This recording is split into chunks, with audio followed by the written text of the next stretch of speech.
I'm telling you that Bigfoot film is real. It's real. I believe it. I will believe it. There's nothing you could ever say to change my mind. Okay. Do you believe it's real? I believe that there's like a film that was made. Yeah.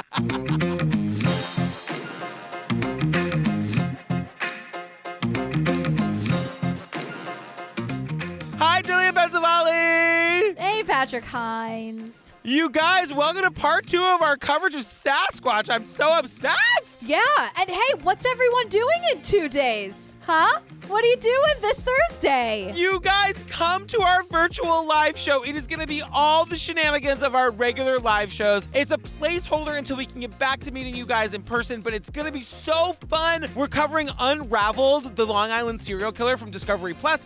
We're having special guests. We've been going over the shenanigans. We're finally doing True Crime Obsessed bingo, you guys. It's going to be bananas. I know. Finally. So it's this Thursday, May 20th, 8:30 p.m. Eastern. And if you can't make 8:30 Eastern, it's available for 48 hours. So just wanted to remind you that you can get the ticket. If you're like, 8:30, I have this thing. Don't worry about it. Watch it later. Watch it the next day. Yeah, you can still watch it. Come support us. Be with us. Hang out with us. It's going to be so fun. Also, you guys, if you're looking for more Jillian and me, join us on the Patreon. At the $5 level, you get over 200 full ad-free bonus episodes to download and binge right this second. Download and binge, not download a bitch. Download and binge. But also download a bitch, you guys. You know what I mean? Just download her, you know.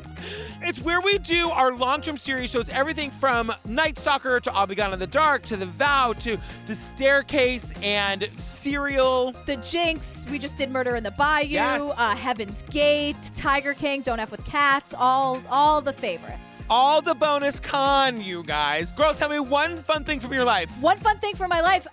Fiona needs a new collar because she's growing up so fast. She's just like, she's got legs for days, but she's like growing out of everything. She's growing like a weed, my little sweetheart. Are you going to get her in the side door to the best doggy college available? Oh, yeah, no question. No, she's a genius. She's gifted.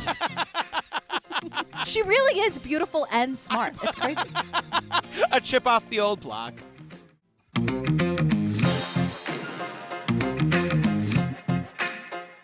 All right, girl, what are we talking about today? So we are finishing up our coverage of Sasquatch on Hulu. So this is the second half of episode 2 and then all of episode 3. Yeah. So it starts out with David, our journalist, like the guy that we're following around. Mm-hmm. Just as a little recap, this guy was on a pot farm in 1993 in like Northern California where some crazy dude came in and said that he just saw 3 dead bodies. That Bigfoot, my best friend, had ripped limb from limb. Like Bigfoot literally killed these 3 people, and he's going back and trying to figure out if that really happened, and if that didn't happen, did these 3 guys really die? And if Bigfoot, my best friend, didn't do it, who did it? So I've got a question for you at the start. Yes. He's meeting up with an informant. This is the other thing about this series that I don't get. Nobody wants their identity revealed. Then just like call over the phone. It's so much work in post-production to do the voice and the face. Like just, you know what I mean? Or just write a fucking letter about what you have to say. Then don't participate then. I gotta say, like, remember when we did Dirty John and like Tara's sister Jacqueline was like in shadow, but you could 100% see what she looked like? Like you could like... And she didn't disguise her voice. No, I could like pick her out of a lineup and legitimately have. I feel like they really committed. Hulu really committed to the voice change. It's like that terrifying voice from like Unsolved Mysteries that haunts my nightmares. Well, I said you're making a documentary. You want to talk about Skyrock or something? It's terrifying. Yeah. And so before we get into this informant, though, Dave says, look, this is a conversation for therapy, but like criminals like me. My whole career as a journalist has been built upon the fact that for reasons that I don't care to examine too closely, criminals feel very comfortable with my presence. And I feel very comfortable around criminals. I'm comfortable. They're comfortable. It's a thing I can do. I've done it with the Nazis and the meth heads, and I'm doing it with these Bigfoot people and maybe murderers. And here's the thing, though. At first, it sounded a little self-congratulatory to me. And then I realized that it comes from a really fucking dark place in his life. And then my mind got completely blown. Because when we find out what this guy is actually kind of famous for, I am totally obsessed with it. And I did not make the connection that it's the same guy. So this guy, David Holthouse, is a writer. He's like an investigative journalist, and they're going through his archive of materials, but he's like, I mean, the most famous story that I ever reported and wrote was called Stalking the Boogeyman, which was about destroying a real monster that had done something monstrous to me. The podcast This American Life did a whole episode about this story that David wrote like a decade ago about like a real thing that happened to him, and I was obsessed with it. They turned it into a play that they did a couple years ago off Broadway. Like, I am obsessed with this guy's story, and basically David tells us something really awful. This is a trigger warning for sexual abuse about children. Yes. We're not going to get into it, and we never do this, but we're just going to say, give your kids a screen, put their headphones on, pull over. This is not for children. Yeah. As a 7-year-old, David was raped by his babysitter. And as an adult, they don't really get into it in this documentary, but like, I just know the story. As an adult, he finds the guy who did it to him and stalks him and considers killing him. Yeah, like there's highlighted text, and the highlighted text Yeah. of this piece says, I had a gun, a silencer, and a plan. I mean, he was stalking this horrible person who deserves to die, essentially. And Dave's like, I'm going to be the one to do it. I have a plan and a silencer and a gun. And he doesn't do it. Instead, he like confronts the guy and they have a conversation. Yeah. It is amazing. I'm going to find the episode of This American Life. I'm going to put it in the show notes. Go find, like, you really liked David, and I kind of liked David until we got to this. And then I was like, oh, I love this guy. He's like a really great writer. He is. And David's whole thing, and it gets sprinkled in throughout, he's like, I want to get the monsters. I chase monsters. And it started with this real life monster in his life doing something horrible to him. And then the monsters might be like the Nazis or Bigfoot. Here's the thing. I have one piece of feedback for David, and then we'll move on, and I'll go right back to his gorgeous hair. He says it too many times. You know what I mean? It's like a catchphrase. Stalking monsters was a recurring theme for me. If I decided you were a monster, I was coming for you, and nothing was going to turn me aside. You were done. I get the monsters. I find the monsters. If you're a monster, I'm coming for you. He says it too many times. That's all. That's it. Also, Bigfoot's not a monster. You know what I mean? She's not a monster. I'm into it, though. Because I just like want all the rapists to just, you know what I mean? Objectively, I understand what you're saying, but I just believe in it. Yeah. I believe in what Dave's saying more than I might believe in Sasquatch. I'm sorry. So now we're at Boomers. We're at the bar. We're back where we left off with this informant who, of course, doesn't want to be seen or heard or whatever. And David meets with the informant and some other people. I don't know if Dave knew that like all 4 people were coming with him, but they get back in the car and they're going to Spy Rock Road. And we were talking about Spy Rock Road last week, but this is like that really scary road where just bad shit happens all the time. And this is where that triple murder either by Bigfoot or a person happened. And this is also like the area that's run by the Hells Angels. Did I say that right? Yes, you said it right, but don't say it too much. Okay. I don't want them to. Yeah, we don't want them on to us or anything. But like David is in the car and he's like recording stuff with his like phone video camera, and he does not feel super safe. Like he's a little bit nervous. No, he should, and you can barely understand it, so we'll translate it for you. Yeah. They have closed captions because you can't understand these people. But the informant's like, I have stories you wouldn't believe, like murder stories, scandalous shit. He goes, someone could disappear here and no one would know. And then he starts dropping the N-word, this son of a bitch. Not David, the informant guy. Yeah, the informant, not our David. No, he would never. And so, although he probably had to when he was undercover as a neo-Nazi. He probably said the anti-gay F word. Like all day. Dave. So this guy starts dropping the N-word, and Dave essentially like translates what the informant says. He's like, I was up with old-time grower. She told me a story about these guys from LA, you know, and they got killed and buried up there. And she said like one of her dogs went out and found their boots one day. Then one day they were just killed and buried and a woman's dog found their boots. The informant's like, well, they shouldn't have been messing around up here. And Dave goes, well, am I safe here? And the guy goes, yeah, well, you're not doing what they were doing. And I said, what, like being black? And so Dave is like, yes, Jillian, thank you for mentioning it. Yes. The whole point of this story is to tell us 2 things. Number 1, you can get killed for nothing up on Sky Creek. What's the road called? Sky Rock? It's Spy Rock Road. Oh my God. Road. You can get killed for nothing up on Spy Rock Road. And also, there is a big racism problem. I mean, it's America, so there's a big racism problem, but it's especially pronounced in this area. I mean, this is a place where overt racism is as widespread as it is anywhere in the country, including the Deep South.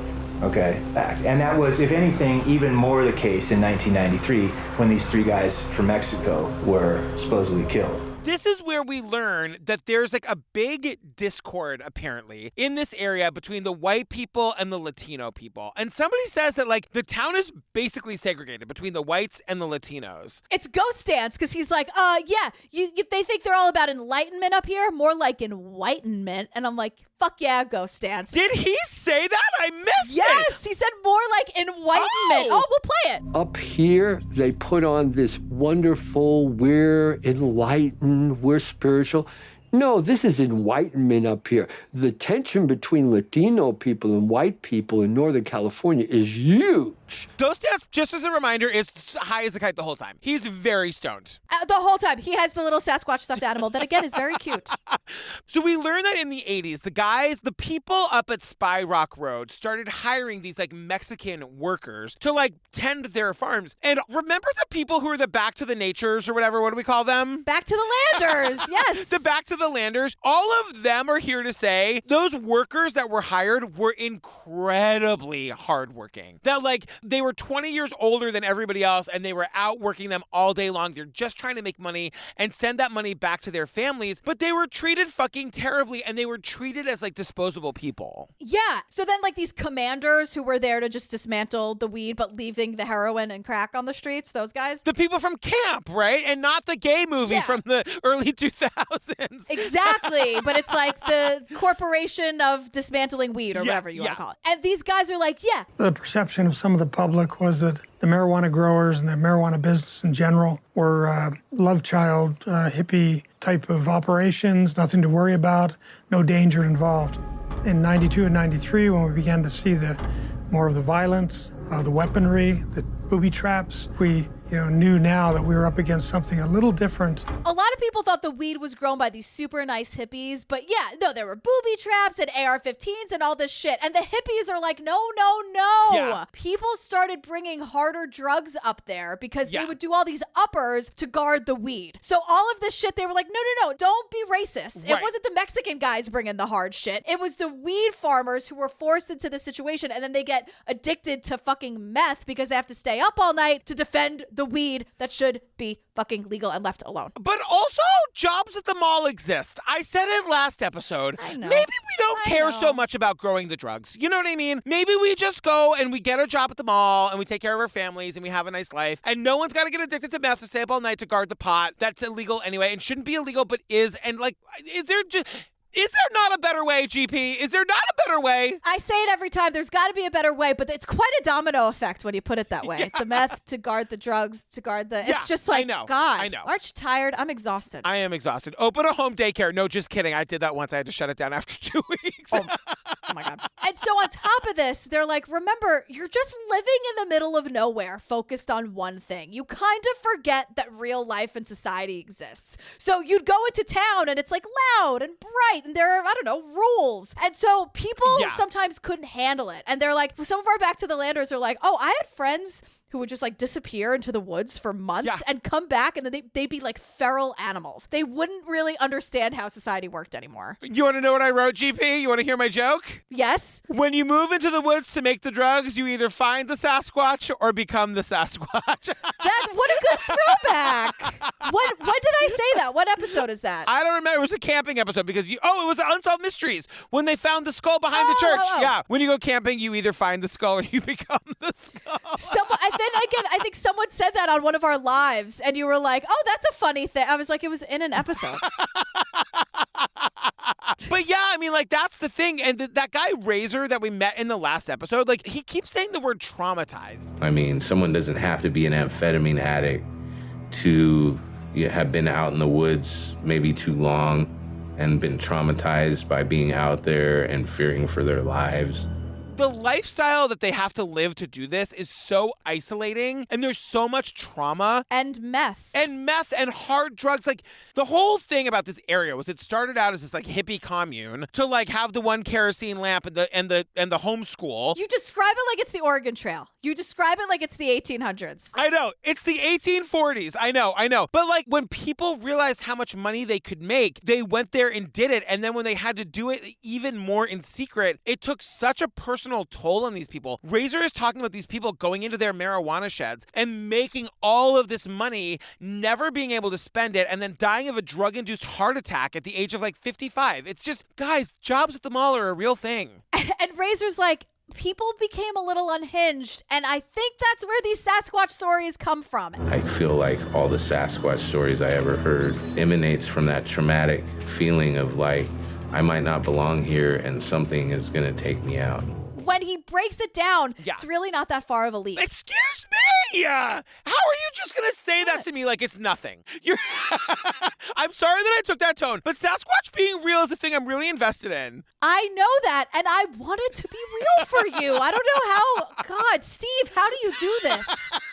He just doesn't listen. I know. I am on your side 100%. But don't fucking tell me that's not a guy in a suit on that stupid tape. Give me a... It's not. There's evidence. Look, you're making me promote Strange and Unexplained again. Go listen to our Bigfoot episode. It's not a guy in a suit. Okay. All right. I love you. I love you, and I love doing this with you. And I love that I love that you're tolerating me through this. This is really hard, you guys, because it is a good point that, like, people are just going crazy. And, like, I hate to say it, but we really eventually do find out where these Sasquatch stories come from, and it's not real. It's not, like, from actual Sasquatch, which at once is disheartening because I want Sasquatch to be real. But at the same time, I like it because the way these people talk about Sasquatch, I can't imagine that if she is real, she's actually like that. This is what I was saying. Since she's real, she's not violent. Right. She doesn't care. She wants to be left alone. Yeah. Leave her alone. And she doesn't stink, and if she does, we love her anyway. Right. Back off. If you lived in the woods by yourself in a fucking cave or whatever, you would smell like that's where you lived. I don't want to hear it, James, the quote professor, who should probably like not be teaching people. So we're back to Dave and the story of that dark and stormy night in 93, like why we're all here. Yeah. And Dave is like, oh, I forgot to say this at the top. The guy who busted in was on meth. Now, the other thing that I would later figure out is that he was on crystal meth. And that a lot of the people I'd been meeting during the last couple of days were tweakers. I just hadn't any experience, with the toothless and ruthless up to that point. I have a lot of experience with the toothless and the ruthless, Dave. I know. And this is where, I don't know, this is where I start to feel a little bamboozled. Because if Dave knew that the whole time, then the story of the guy saying, I just saw the bodies that were ripped limb from limb by Sasquatch, you had to have taken that with a grain of salt, right? Right, because then, Dave, the rest of the story is those dudes leave, and the reaction of everyone else in the cabin was like, that was fucking weird. Anyway, I think it's really important to mention that it wasn't like they said, oh shit, Sasquatch is back. Right. They were like, oh wow, that's really strong meth. Anyway, they didn't take them seriously in the moment. I gotta also say that Dave specifically references the guy that owned the cabin as busting out laughing at the guy talking about the Sasquatch killing those three men. The guy goes out the door still ranting about how the fact that they gotta warn everybody up there. The guy that owns the place sits down and he goes, well, that was pretty fucking weird. And we all just started laughing. It was like a release of tension kind of laughter, but we all just busted up laughing. Put a pin in that guy being a lighthearted, fun time. We're going to come back to that later. Right. There's a couple holes in Dave's story. I'm just saying. I agree. So Dave is meeting with another confidential informant. They go to a restaurant. Dave is like, this guy's got really good information for me. And they sit and eat and drink all night. And the guy doesn't say a word until the restaurant closes. And they're the four people sitting at the table or whatever. And Dave describes this informant guy leaning in close to him saying, I hear that you're looking into those three Mexican guys that greased back in 93. And he says, wow, man, that's pretty heavy. The informant says the name. And in the documentary, it was very jarring. The sound is very jarring. I hate the sound. I hate it. I hate it. I hate the sound. I get what they're trying to do. Pick a better sound. I hated it. I know. And the point is, Dave describes this as a poker face moment. Dave thinks that this guy thinks that Dave knows who the murderer is. And Dave doesn't. And this guy has just told him. So Dave is now pretending to know that, wait, these guys weren't actually killed by a Sasquatch. And this guy just told me who actually fucking murdered these three Mexican guys. And Dave is saying the guy's name and the informant is. And so whenever Dave, to us, says like, oh, they were murdered by Redacted, who he shall now be known as because we don't know his name, they have that stupid like scrambly sound. And then over Dave's face, there's like a square graphic that says alleged killer. I've never seen anything like this, and Hulu, I gotta say, it's pretty fucking effective. Like, it's very much like, what's happening? Like, Dave is too scared to say the guy's name. Hulu doesn't want him to say the name. I don't know. It was a turning point for me, you know? Yeah. Again, use a better sound. That scrambly sound, I hate it. Use a better... But I'm with you. I'm with you. I know. Hulu, we want to cover more of your documentaries. Ooh. We listen with very high frequency headphones, and so it is very scary and jarring to hear a sound like that. But it's very effective. That's all. That's all I want to say. Well done, everybody. So the informant is saying the name like it's nothing, like it's common knowledge, right? Like, oh, Redacted. So then the informant's like, oh, also like you in danger, girl. Like, everyone knows this, and we're going to say Redacted's name left and right. But honestly, like, this guy, Redacted, will sick the Hell's Angels on you. They don't play games. They will kill you. Everyone knows it, but you should probably hightail it out of here. Yeah. And Dave's like, Patrick, girl, calm down. I'm in danger constantly. Like, I'm still alive for a reason. I'm not putting the guy's name out there, so everything's totally fine. And so then we get this montage of, like, Razor and all these people sitting down for the cameras who will not talk about him. Just in case we meet him, who's... Oh. Yeah, I don't want to. Okay. Yeah. Okay. Yeah, I want to avoid talking about that guy. Avoid talking about... Yeah. Okay. I don't want to... No. I've been like taking their mics off. Cut to Ghost Dance, who starts describing him. He's like, long hair. And he wears a leather jacket with patches, a couple affiliation patches on it. He's got a big pickup truck. Looks like any one of a number of other deadheads. I don't know. He's a hyper guy. He's a high-strung guy. He's a curious character. He was a good neighbor. He's like a hyper-strung-out guy. But look, he was always very nice to me. He's a good neighbor. Ghost Dance! Ghost Dance, high as a kite. Remember, it's great pot, great tomatoes. He is definitely smoking the pot, eating the tomatoes, playing with like the Bigfoot doll. Ghost Dance does not give a fuck. He's had a great life, and this guy's been a great neighbor. He's probably not going to kill him tomorrow, but if he does, it doesn't matter. He's describing him. I know. And then he's like, oh, wait. Last thing. He was also wanted for murdering a Mexican immigrant. I don't know if you guys care about that, if that's like relevant in any way. Yeah. We'll get to that in a second. I just love that Razor, who's been to San Quentin 4 times, like takes the mic off and looks like he's about to cry. Like that cop describing his Bigfoot encounter from the last episode. Jimmy, are you okay, James? Check in. I'm still worried about you. It keeps me up at night. Shaking and crying. Like a leaf. Ghost Dance is basically like, do you want his social security number? I could give it. He gave it to me. He's so nice. Yeah, that's basically what he does, because he eventually does that later, essentially. Right, totally. So yeah, we learned that there was another murder, that this guy, the Redacted, the scrambly sound name, it was blamed on him. So this guy's name was Hugo, and he was just like shot in the middle of his tent, right? And Ghost Dance is like, but this is years after 93. You only care about things that happened in 93. And we're like, Ghost Dance, everything is related, girl. Like, yes, that's totally relevant. And so episode 2 ends with Dave saying, look, I want to sit down with Redacted face to face. And Ghost Dance is like, oh, I got you, girl. I know a Hell's Angels affiliate. I'll give him a call. Actually, I'll do it right now. I'll call him right now. Hold on. You guys got time? Gets on the phone, calls his Hell's Angels affiliate. I know. And episode 2 ends with Redacted getting on the phone with Dave. What a cliffhanger, Hulu. Thank God these all came out at once. My God. Episode 3, Monsters Among Us. Dave is on the phone with... Oh, God, we have to hear that sound again. Yeah. I know. But so Redacted, of course, declines to be involved in the documentary. However, some reason we're hearing this recorded phone call. I don't know how that works. Dave, are you okay? Check in. Blink twice if you're alive. You guys, just a preview of what's to come. We meet some real characters in this episode. Some real characters. So Redacted is like, actually, Dave, you are in danger, girl. Like, full stop, you're in danger. Would Spy Rock be a dangerous place for my crew and I to just, like, go and start trying to get interviews? I definitely wouldn't advise you go up to Spy Rock trying to figure anything out unless you have an invitation. Like, of all the things you can do, under no circumstances should you go up to Spy Rock and ask a shit ton of questions. And Dave's like, cool, great, bye. Dave heads right up to Spy Rock and asks a shit ton of questions. You guys, it is just so crazy. Redacted is like, what did I just say, David? David Elizabeth, what did I just say to you? So Dave is like up in Spy Rock asking all these questions, and the consistencies are there were 3 dudes from Mexico, and also the Hells Angels are involved. So he's like, okay. And on top of that, he's starting to hear something else. He's starting to hear that these men were murdered on orders from a powerful grower in the area, because apparently they got a local girl, what they say, strung out on heroin and meth. Like they messed with the wrong guy's daughter and it got him killed, right? Yeah. So suddenly, in the middle of all this, Ghost Dance is back, and he's like, oh, wait. I'm sorry. One more thing.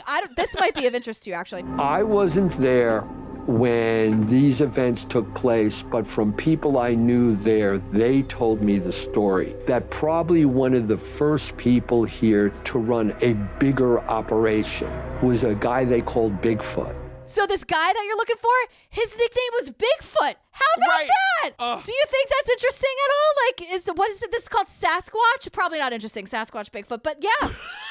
This was where my heart dropped into my shoes. Like, I had pretty much taken the off-ramp of, like, this is not going to end with us finding Bigfoot. I didn't know for sure. And this was where I was like, oh, we've been hoodwinked. Like, this is not going to be about actually finding Sasquatch and being like, she's not mean, she doesn't sing, and she doesn't, like, throw logs at people for no reason. And let me tell you, logs at people in the middle of the day, just like, whoop, there's a log. Bobo. So... But we did that to our very listeners last week. We were like, Bigfoot appears, but we told the truth because Bigfoot's here. Oh, God, we're part of the problem yet again. I know. And Ghost Dance is like, look, the guy had like football fields full of pot, and whenever anything went awry, people would be like, oh, Bigfoot did it. So now we're talking about Bigfoot, but it's the drug guy. And Dave is like, wait a second. Okay, can you tell this part slowly? Because I have so much to say about this. Yeah, so he's like, wait. And he's like, back in 1993, and like in real time, he's trying to go back and remember. And he's like, back in 1993.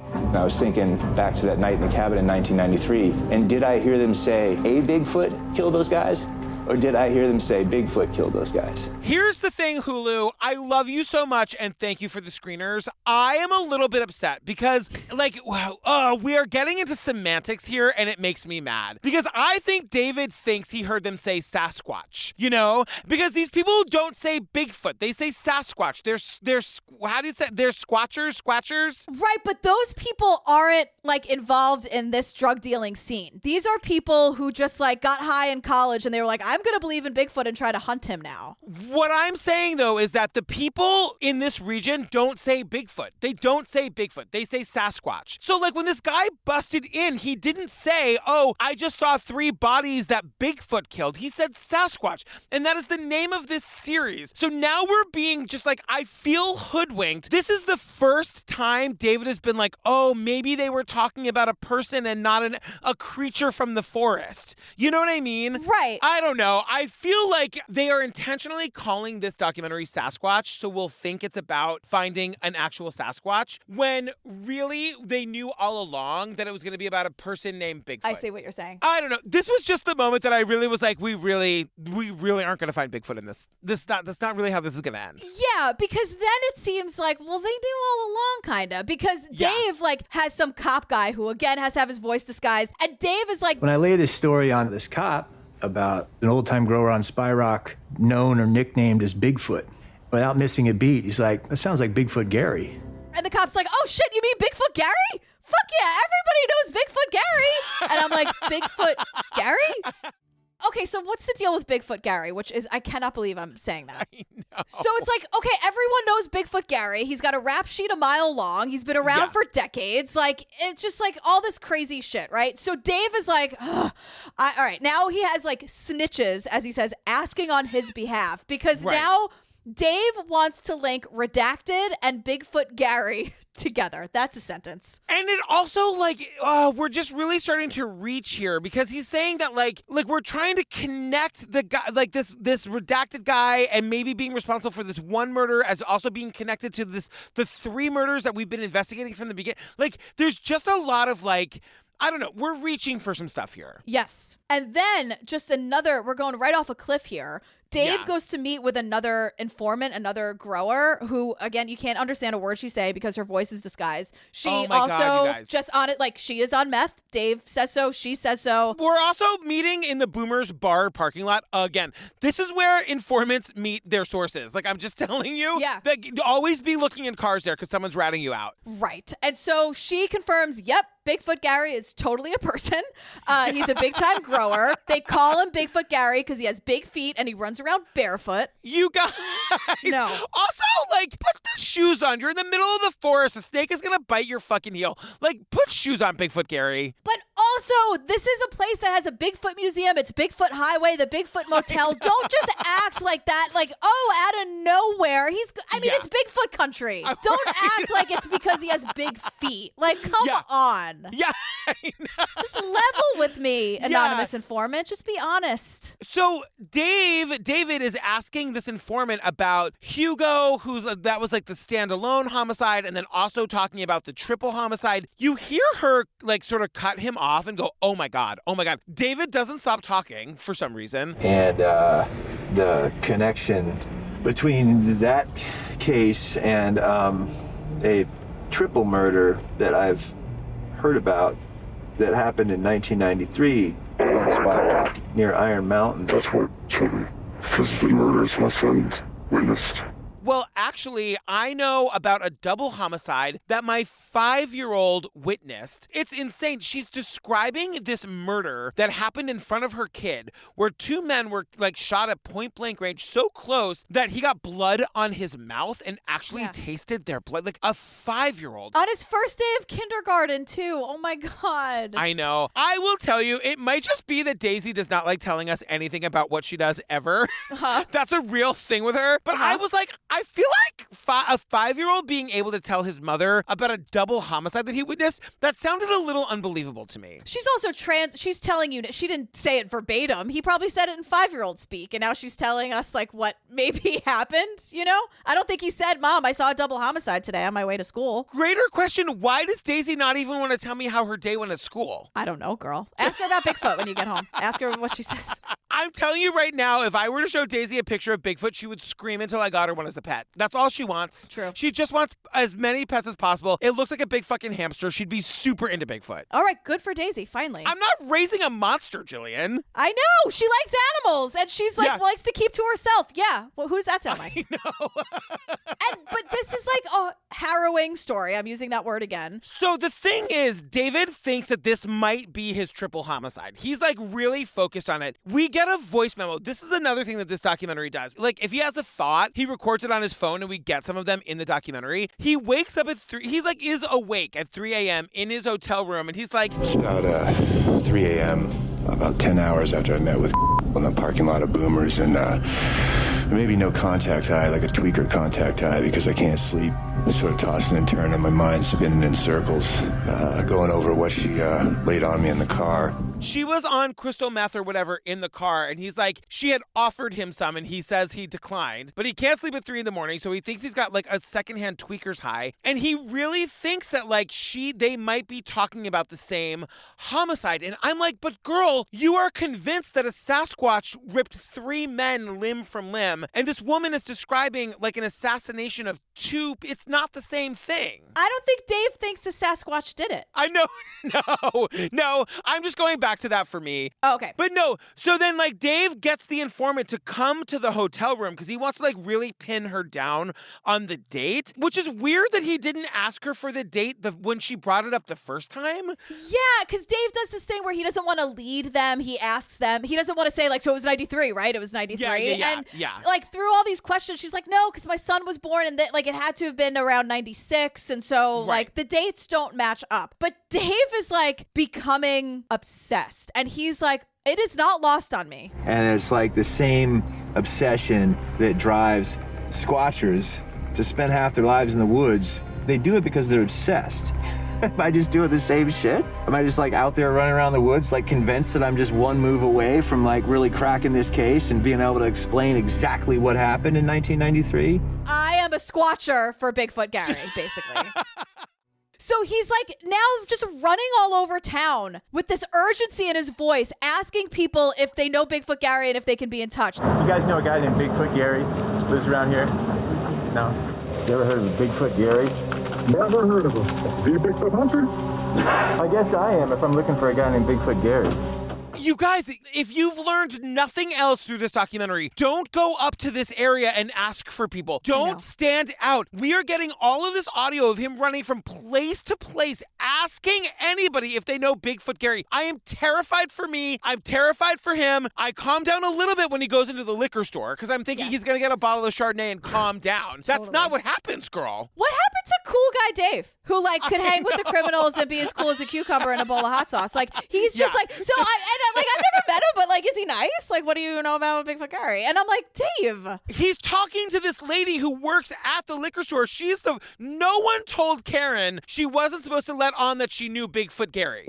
Right. So when he's talking to like Chardonnay Karen, he's like, do you know Bigfoot Gary? She's like, yes, I absolutely know that guy. Question for you. I'm a documentary filmmaker, and I'm looking for somebody who lives around here, and I heard he's a regular here, being Bigfoot Gary.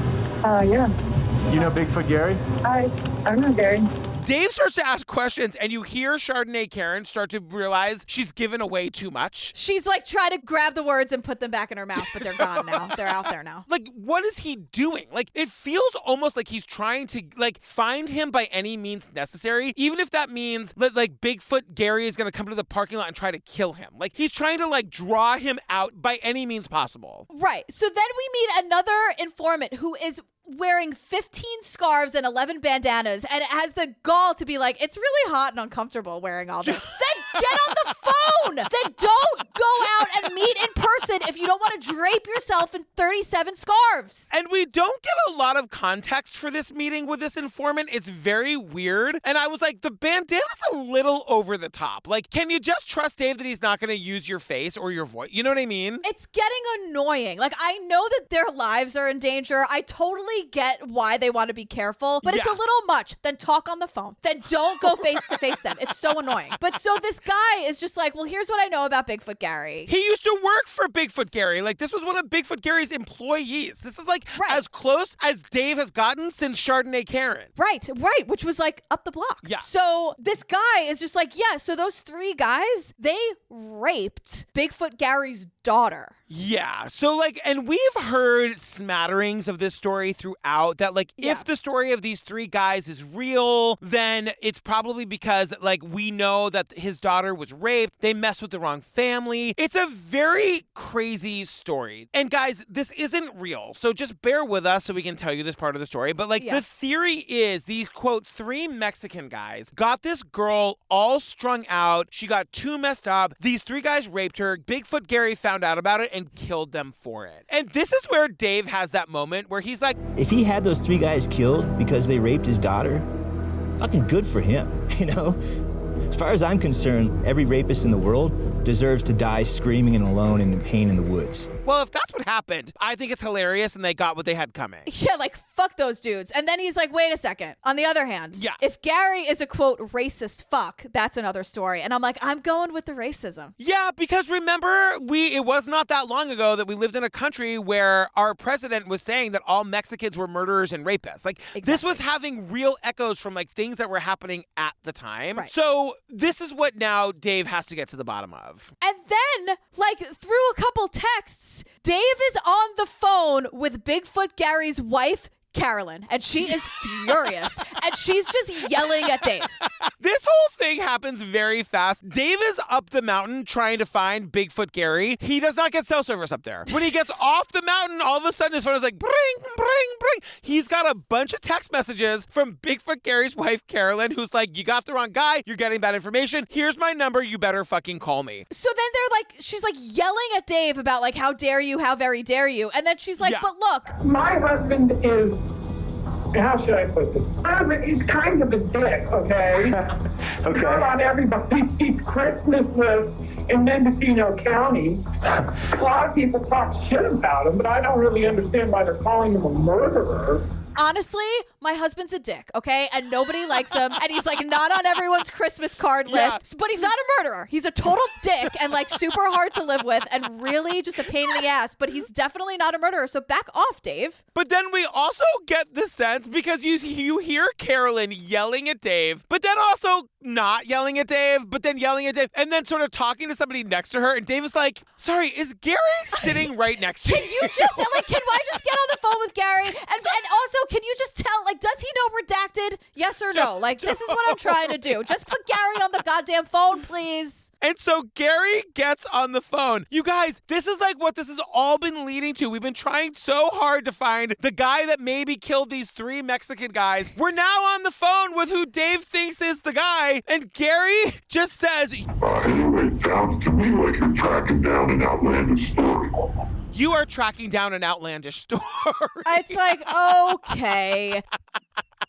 The wife, Claudia, had been like, this murder happened in 1993. He didn't even move here till 1997, girl. Then when he's on the phone with Gary, he's saying to Gary, like, so you're telling me that you did not have a daughter that got raped by these 3 Mexican men in 1993? And you hear Carolyn in the background screaming, No!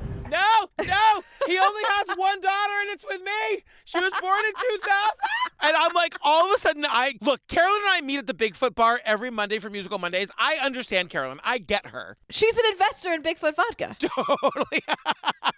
We make Bigfoot vodka Cosmos. If you're not a Bigfoot vodka Cosmos, it's different. Yeah. And it turns out that, like, you know, the on-screen text says public records show Gary didn't, you know, have a daughter at any age in 1993. Yeah. Like, Bigfoot Gary is just a fucking hard to get along with guy who has his nickname is Bigfoot. He's not involved. And Dave's like, you were there, Gary. God damn it, admit it. You were there in 93. And they're like, no, girl. Like, nope. No. And I gotta tell you, I would go to a dinner party at Bigfoot Gary and Claudia's house. I would absolutely go. I would definitely have I would have a contingency. Like, I might have to leave early so that when I leave, because you know, if you started to get up, he'd be like, where do you think you're going? You didn't have any plans. You came. So I'd have to have some kind of like fake emergency kind of brewing. I feel like Gary and Claudia are also prone to bickering. You know what I mean? They're like the gays from the other episode. But not as fun. No. It gets really real, really fast. Well, Claudia does not back down. I feel like Claudia kind of runs that house. You know what I mean? Claudia would hate both of us. Like, she'd be yelling at me immediately. I don't think she would like. No, I think that Claudia and I can meet at the Bigfoot bar for Musical Mondays. I think we would be okay. But you better play your cards right. Because it'll take like that, she'll be over it. So just like watch your tone, just watch it. All right, I'll watch. All right. So now Dave is like, all right, everybody, 5, 6, 7, 8, we're going from the top. With these kinds of investigations, you get a lead, right? Or you see a path that you want to follow. And then you start following that path away from square one. And then you wind up like pretty far deep into the labyrinth. And when that happens, that's when you need to go back to the beginning. You need to go back to square one and be like, what have I missed? I have no idea what's going on. Let's go back to 1993. And I'm like, Dave, it's pretty obvious what happened, right? Yeah. Right? Yeah, Bigfoot didn't do it. Like, that's my big note here. Like, the murderer was not Sasquatch. Right. So we're back to 1993, 5, 6, 7, 8. Everybody from the top. Positions, please. Yeah. Thank you. Yeah. So he wants to talk to the guy who owned this farm back in 1993, the dark and stormy night. That story why we're here. The cabin where he was. And the thing was, if he said over and over and over again, this guy was unfindable. Like, I would never be able to remember where I was or who the owner of the farm was or where the farm was. Suddenly, we're just on the fucking phone with the guy. I know. So the guy picks up the phone and the first thing he says is, no names. Don't say anyone's name. Hello, this is David. No names.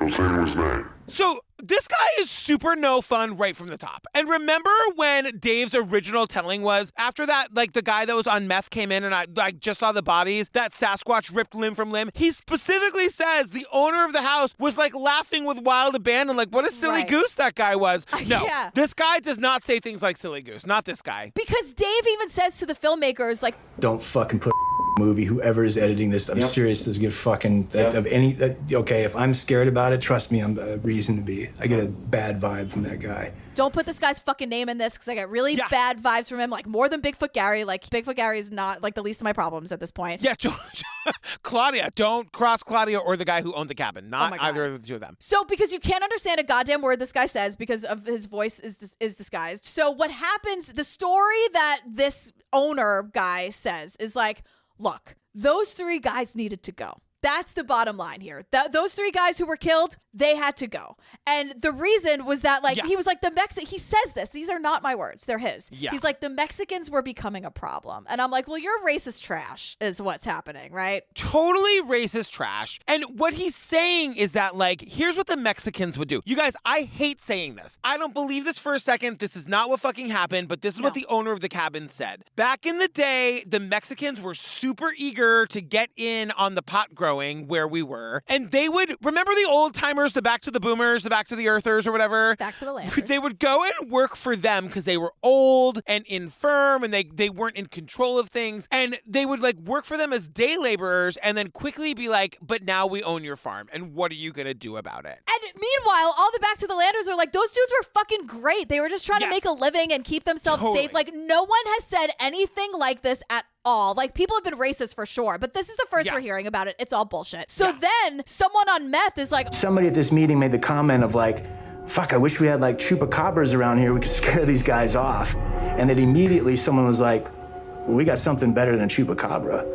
Chupacabra, that's another fake. I mean, that is a fake folklore thing. I didn't know what that was, and I couldn't spell the word, so I just said scary animal. Oh, chupacabras. Oh, yeah. It's kind of like a new folklore thing. It's like it's not as ages old. So someone's like, yeah, no, chupacabras, they're fine. But you know what we have? We have the Sasquatch story. You just drove by the Bigfoot motel on your way here. Like, let's start rumors that Sasquatches are terrorizing weed farmers. Yeah. And that's what they did. They would like find what they call chatterboxes, like guys who wanted to gossip, people who were on meth, people who were just very agreeable, and they were like, here's what happened. And Dave looks at us and he's like, oh my God. They basically framed Sasquatch for the murder. These dope growers framed Sasquatch for a triple murder.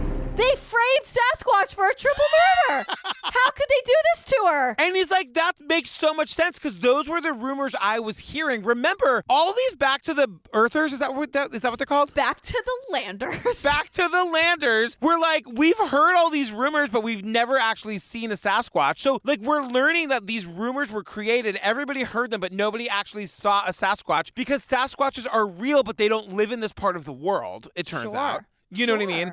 Yeah, I do. So basically this guy, the guy who owned the cabin where Dave was saying, knows that these 3 Mexicans were murdered because they were, quote, like, didn't know their place or were like trying to encroach on the land or whatever, and they had to make an example of them. Then they get one of these like guys who's addicted to meth to go look at the bodies. They tell this guy that Sasquatch ripped them apart, and that's what happened. Like, that's how this rumor got spread. Right. And that's sort of it. And then it's like all of like the last 10 minutes are about like, you know, why people create stories to demonize people and empower themselves. And then it's like, remember like where the story started with like white people just raping and brutalizing indigenous people? Like, that's sort of the same thing. Just like saying Mexicans are like encroaching and raping, like that's not happening, everybody. It's just not. And it's like, I don't understand why you had to bring Sasquatch into it. She just wants to be left alone. She wants to go stink in her own part of the world and be left alone and be very, very, very real. I don't see a thing wrong with that, if I'm being honest with you. The more we talk about her, the more I see myself in Sasquatch. Just leave me alone. Oh my God, you guys, we did Sasquatch. Hulu, thank you for making this. Thank you for giving it to us early. Oh my God, girl. Are you okay? I mean, I know you felt bamboozled because we were bamboozled, no question. But were you still happy to talk Sasquatch a little and Bigfoot? I really was. I really liked this. We will eventually find a great Sasquatch documentary that we can talk about that really does prove that Sasquatch is a real thing and she's really out there. Yeah. I'm obsessed with her.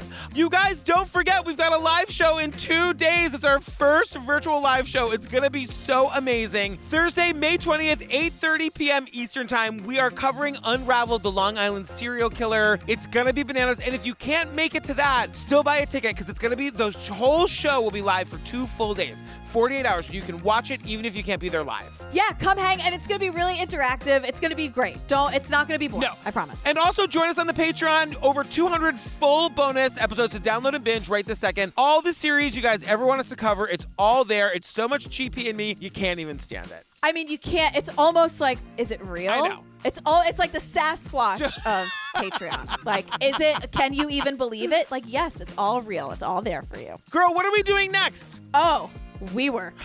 WeWork or the making and breaking of a $47 billion unicorn. We are dragging WeWork. I gotta tell you, we used to work at a WeWork. Like our studio, we were in a WeWork for a year recording this podcast. And I'm talking about all of it. I'm airing everything. Totally. We had a horrible experience there. I'm saying every last detail. Once again, we are part of the problem, girl. Look, we didn't know. Look, have you watched this documentary yet? We were there because it was convenient. Totally. Yeah, no, I have not watched this documentary yet. I cannot wait. You guys follow us on Instagram, True Crime Obsessed Podcast. Join the Facebook group, True Crime Obsessed Podcast Discussion Group. Stay tuned for the trailer for the WeWork documentary. What's it called?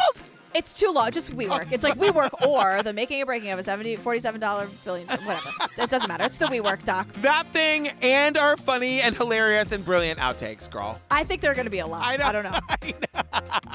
All right, we love you guys. We love you. Thanks for hanging. Bye. A friend of mine called me up and said, there's this new thing. I can't tell you anything about it right now. I promise you are going to want to be a part of it. The next revolution is the We Revolution. Adam Newman sounded like a mythical figure, but it was a lot of smoke and mirrors. When somebody tells you they're changing the world and you are helping them do that, it feels really special. The future, it's about being part of something greater than yourself. I believed every word that came out of Adam's mouth. Adam told me I was going to be a millionaire. WeWork wanted to become the next Facebook, the next Google. It became this poster child for this growing trend of flexible offices. They had already reached $1 billion valuation. WeWork was the most overvalued company in the world. The sales guy comes to me and he says, this is some kind of cult. Are you profitable? Right now, we're in a very high growth stage. You can actually choose when to be profitable. What? We had tracking bracelets on. I'm not kidding you. You would talk about being president of the world. You tell a 30-something male he's Jesus Christ, he's inclined to believe you.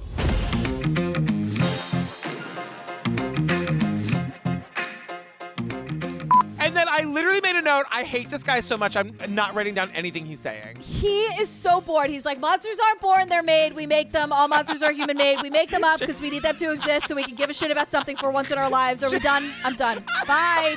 Look, I didn't want to have to say it like this, but if you don't believe in Sasquatch, you're not fun. If you don't believe in Sasquatch, you're just not a fun person, and that's just it. Oh, bullshit. No. Nope. All right, fine. I'll make the Bigfoot vodka. Yes. I mean, I'm still doing that. Give me the papers to sign. I will sign right now.